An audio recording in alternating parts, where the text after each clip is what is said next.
Here is how to change password on Facebook. First of all, open up Facebook app and then go to menu. Tap on three lines at the bottom right corner of the screen if you use iPhone iOS devices. If you use Android devices, tap on three lines at the top right corner of the screen. There are two ways how you can proceed to next step.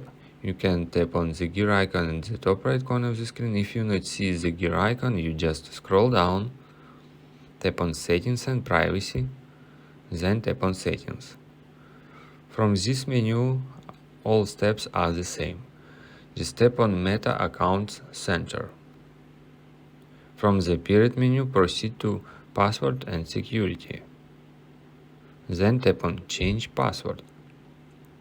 Then select your Facebook account. And here you are. You should enter current password, then 2 times enter your new password here, and then tap on Change Password.